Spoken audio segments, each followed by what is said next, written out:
You guys will know, and if you do know me, and if you've been following the channel, then you will know exactly why I have chosen Don's absolute machine here. I'm not going to call it a rat rod. This is a machine. This is an absolute beast. We're going to find out exactly what he's done, but this is one of those rides that just really makes you smile. And if you look in here, everything, it's not just left to the engine bay. Everything has been touched and worked on. There is a lot here, everyone. So let's have a good chat with Don and find out exactly what he's done. And then later on, we'll surprise him when I give him my celebrity pick. We're definitely going to get Don on here so he can walk us through the build, exactly what he started off with, what he has done, and more importantly, what's going on over there. You know, when I see engines like that, it's just, it really puts a smile to my face. And I hate the fact that it is an indoor show. Scott, one of our main judges here, what are the chances of turning it on? Now, we are in the basement. We're not upstairs. We're where the fun is. Yeah, I know. They might yell at us for doing it. You know, it is a Cummins diesel, so it's going to smoke a little bit, you know. So the farm marshal might be screaming at us. So I don't know. Maybe we might have to do it later. Maybe later. Maybe later. I don't want to get anybody in trouble. I'm thinking this is the basement, you know, anything goes because this is where the fun is. But let's get Don on here and find out exactly what he's done to this absolute awesome machine. And there is more in the bed as well. This is super cool. Everybody, let's get the facts. Let's find out exactly what's happened to the Dodge Brothers truck. I'm here with Don. Don, how are you today? Good, how are you? I'm good. Congratulations. Thank you. There is a lot of different builds here in the basement and so many awesome engine modifications, bodies that have been transformed and chopped. I love what's happening behind me. I don't know exactly what's happening, but it's drawn me in. Yeah. Tell us, what have you got here today? Oh, so got a 1937 Dodge Brothers cab, and it's been transferred onto a 1995 one-ton Dodge stake truck, and a lot of modifications to the frame. Everything's been lowered. All kinds of aluminum work, all kinds of metal work, interior and on the exterior. Okay, well, let's start back here to the front. Okay. The frame has been modified to accommodate the big wheels or the big engine, or everything? Basically the big wheels, and then also for the airbags, so I can drop it basically on the ground, lower it way down, so it gives it a more meaner look. Okay, and what is happening in the engine bay? Just a lot of plumbing, if you want to call it that. There's a lot of tubing from the turbos into the intercooler. Basically just makes the motor breathe a little bit better, get more horsepower, more torque. You've got a diesel there? Yes, it's a diesel. It's the 5.9 12 valve Cummins diesel.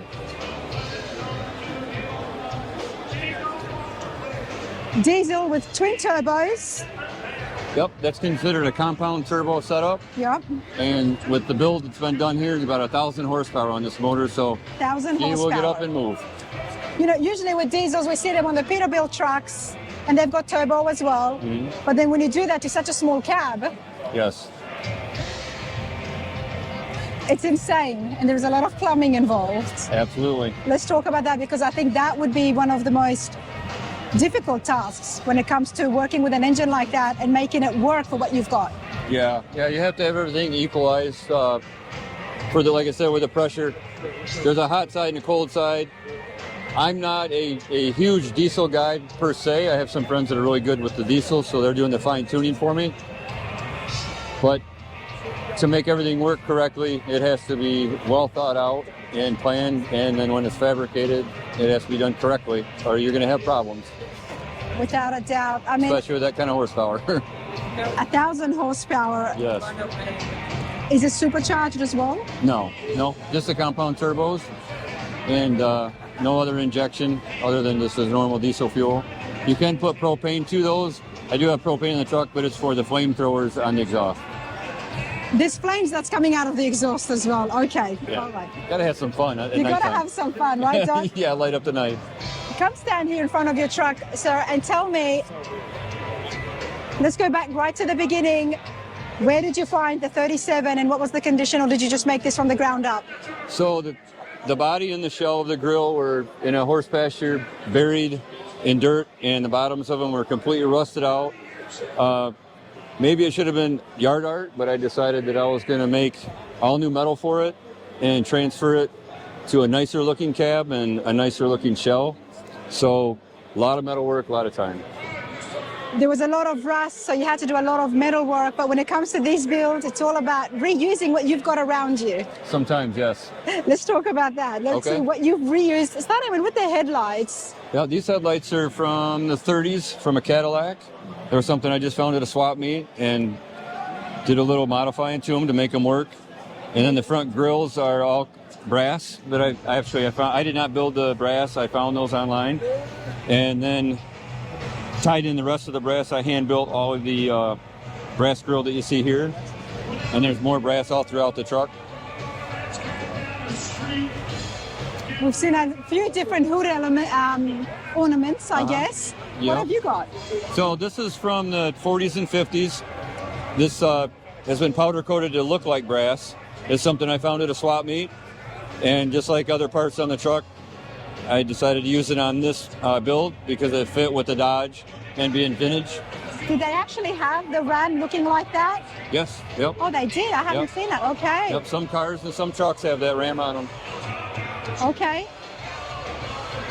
Let's walk around here to the tires. First of all, what size have you got here at the front? These are 17.5s on this, on the front. And the backs are 22s. So kind of gives that Hot Wheels look with the big fat tires in the back and the smaller, skinnier tires in the front. The handling is really nice on it because of the A-arms. And with the airbags that I put on it, I also added shocks, so it gives it a little smoother ride. There's a lot of weight here. How have you evened things out from the front to the back with the weight situation? The weight? Yes. Okay. Really didn't have to worry too much about that because the original truck was similar. It's a little lighter in the back end than the stock truck was. But the power delivery to the rear end shouldn't be a problem for traction with those tires. So even though it's a little lighter in the back end now, it shouldn't be a problem for traction. Okay, love that. Before we get to the back, because the bed does look really cool, and I hope that the audio is okay for you lot sitting at home. Better than watching my videos. Join us next year. Yeah, come on out. The band's playing, the crowd loves it. I can't control that. I've done my best to raise our voices, and hopefully that works out for everyone, right? Hopefully you hear us. Hopefully you can hear us, but let's have a look inside the cab. I gave everybody a quick sneak peek before I started talking to you. Right. Because there is so much metal work involved here, and that's why I gotta say, it's really taken my eye at the show here today. I'm enjoying metal work a lot these days, and I can appreciate how much work is involved. Talk to me about the inside, the interior. So with the inside, this kind of evolved. Originally, I wasn't going to do as much work as I did, and so I started doing the aluminum. And as I added more aluminum, I like aviation style, so the gauges are really similar to sitting in a cockpit. And the seats are similar to what you would see in the cockpit of a jet. And then as it evolved, more and more aluminum went into it, more and more brass. But it looks so pretty. And that's what I said, you cannot call this a rat rod. Not that rat rods are not pretty, they can be, but everything flows, and there's so much work still and detail involved here. Yeah, a lot of hours. Well, it's like on the name, it's kind of funny the play off from it because it's a bastard truck, but I put deluxe on it because it's a little bit nicer. It looks like a truck that got dressed up for Sunday school. So the name is the Deluxe Bastard. No, Bastard Deluxe. Bastard Deluxe, everybody. Yep. I can see it. It fits really well, you know, a little bit of this, little bit of that, but it still looks good. Yeah, almost like a mutt, you know, a little mix of this, mix of that, yeah. Love it. But yeah, this is really cool on the inside here, everybody. And I love that the brass has followed right from the grille, headlights, into the engine bay, into the cabin. And when you got flow and consistency, that's what really makes the ride stand out, in my opinion, at least, from what I've noticed. Yeah, there's been a lot of good comments on that. The gold stitching really stands out with the brass. And then with aluminum and black, it really, very profound. Who did the interior work? Did you do that as well? No, that's the only thing I outsourced. I had a friend of mine who does upholstery work, and he spent a couple weeks. I gave him the leather, told him what I wanted, and he did a beautiful job with all the stitching, the diamond. There is the name, everyone. Bastard Deluxe. Yeah, those are little mirrors that they used to put on, like the all the cars and vehicles from the 20s and 30s. Little peaky mirrors. I didn't want anything that stuck way out. I kind of keep everything compact in onto the truck. It's not that you can see a lot out of them, but you can see a little because you're looking over the fat tires. Everybody will know when you're around. When I see builds like this, that's what I say. Whether you see them or you can't see them, whether it has a horn or not, when it's on, everybody's going to know. Absolutely. That's the whole point. Before we talk about the exhaust, and we've got the aerosol suspensions in the back, I do want to bring attention to the brackets you've got here. Let's check this out, everyone. Yeah, these brackets here? Yeah. So usually they're all steel and painted when the truck is a stock version of what we have here. So tying in all the aluminum, I decided to do these because everywhere you look on the truck, there's some type of aluminum. So it worked out good, and it looks really good against the blue. It really does. Yeah. And with all the lightning holes, it's kind of carried through everything else you see everywhere. And this is open? It's an air vent that goes in. It's more for looks than it is functional. Well, it is open. So these actually were shaker scoops. I found one at a swap meet. These are what you would see on a 69 or 70 Mustang Fastback. And so then I had to find another one for the other side, so I found one online, but it was just something that it needed to go there. Yeah, I mean, that's what I say, you know, creativity at its best. Thank you. Reusing at its best, recycling at its best. This is so cool. Of course you had to have flame coming out of it. When you got something like this, the crowd expects it, right? Absolutely. If it looks like this, you got to give them something more. Don, have you done a build like this before? No, this is my first car truck. I've done custom choppers and motorcycles, so got a little bored with that. And then this was my first one, and I look to do more. Do you have a shop, or is it all just hobby at home? More of a hobby at home. I have a pretty good shop that I work out of, but I don't do very much customer work. I like keeping it in-house and close to my chest, and it's hard to give away something like this or sell it because you put so much of your time and effort and yourself into it, and the creativity part, because if I sell this, it's gone, and then I'm not going to repeat it. So any of my builds, whether they're motorcycles or anything, I never do the same thing twice. Right. So the next time I bring something out, it's completely different. Well, I do hope to see you again, but we are not finished just yet. You like jets, obviously. I've always been infatuated with aviation. So when I was younger, I drew a lot of airplanes and a lot of things in school, and a lot of the motorcycles even that I built, they have some type of aviation theme in them also. Just kind of a cool thing that I like. The awesome thing about doing your own build and being creative like this, it really allows your personality to come through. And Absolutely. We can see that in the Dodge Brothers here. And I had to ask about the aviation because what have you got for the fuel cap? So the jet fuel thing is just a little fun thing. It doesn't use jet fuel, but it's just the theme of the truck. And then with the Speedster old school cap, all brass, tied in with everything else. Where is this from? What's that? Where is the cap from? Oh, I made this cap. You made it. There's another gentleman wow. that I saw that had been making them, and I basically copied his idea. It's not something that I originally came up with, but I made this myself in my shop. Okay, so it's got the rubber The seal. Yep. Around it to stop the fumes. Yep. Completely functioning, and that is where you fill up from. Wow, that is, I'm not going to tempt. No, but it's okay. It just there you go. And it latches. That is pretty cool. They called it a Speedster cap.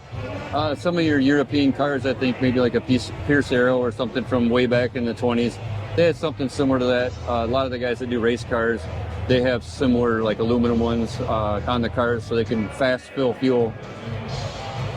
Okay, because you just... Yeah. When you know it, obviously. Right, yeah. I love that mechanism. I hadn't seen it, so I appreciate that. And you made that yourself. I did, yeah. That's pretty cool. Okay, everyone, check this out. You know I love spoilers.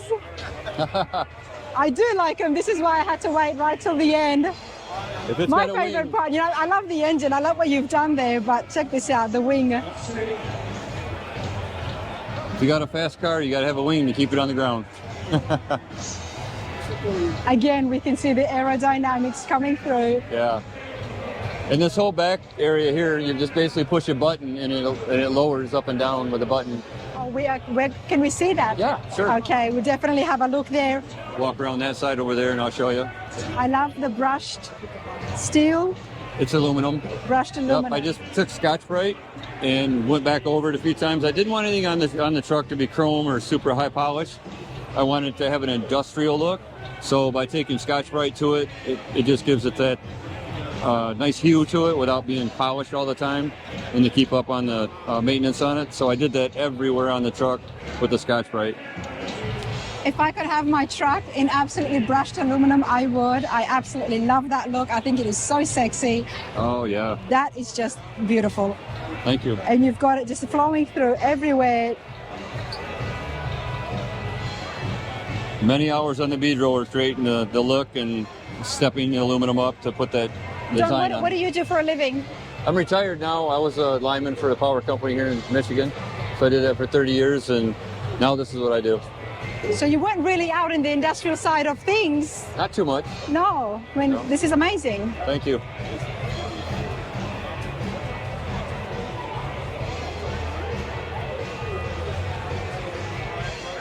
Is that real wood? Yes, it is. Yep. It's actually a dog-ear fence that they use on fences, for privacy fences. I went to like Lowe's and bought it, and then I cut it down to what I wanted, and then I stained it. And some of the tarmacs and some of the airports and things like that, they have very similar markings. And when I saw that, I wanted to put it into this to help tie in with the aviation. And of course, I do want to see the mechanism and how it works. So show us, Don.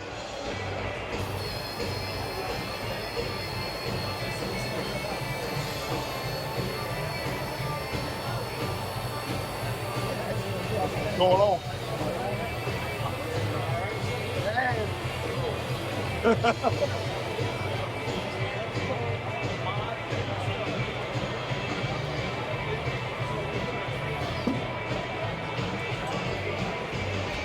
Now we can really appreciate the wing, right? Absolutely, yeah. Check it out. Getting harder and harder to come up with something that you hadn't seen before. I ran into that when I was building the choppers and the custom motorcycles, that after a while there's only so much you can put between two wheels, and come up with something new or different. If you've been following the channel and keeping up with my build updates, I have shared rendering, especially the earlier ones, of the bed of my truck on what I plan to go about with it. And this would explain why we just had to take a moment and stop and have a look, because I do like this style. I call it the herringbone. What's that? Herringbone.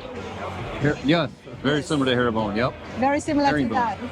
Herringbone. Herringbone, we got it. We both got it. Herringbone. The direction of the wood and the way it's going. I absolutely love this, and I had never ever seen it before. But here we are.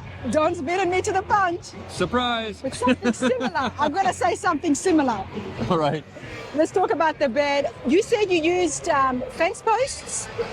No, just like privacy fence, dog ear they call it, and it's about a ½ inch thick. And I planed it down and I trimmed it so it was a little bit lighter. And then I stained it, obviously, for the colors that I wanted. Love it.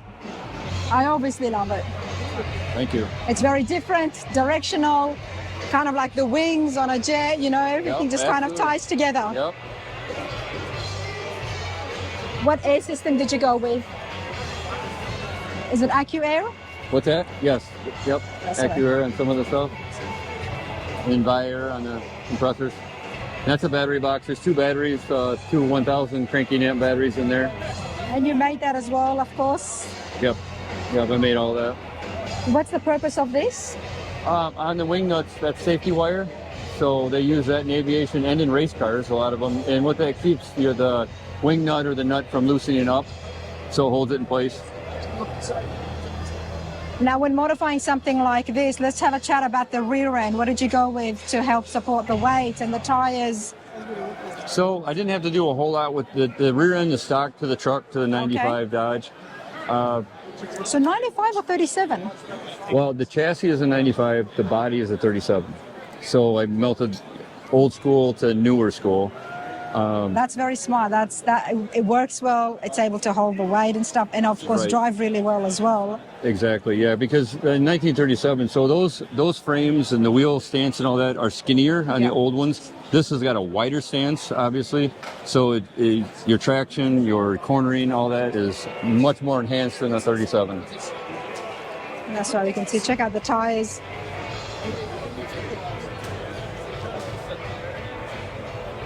Don, where are you from? What state? I'm from Battle Creek, Michigan, right here in Michigan, about 2 hours away. Right here in Michigan. This is amazing. I love it. Thank you, I appreciate that. You're going to be back again at the Autorama next year? Oh, absolutely, I wouldn't miss it. Are you working? What's your next build? Is it a chopper? Is it a truck? It's a car. It's a 47 Ford Coupe, and it's chopped. I probably won't have that done for next year, but as soon as it's done, it'll probably be here. Love it. Absolutely love it. Appreciate your time, mate. Thank you. Thank you so much.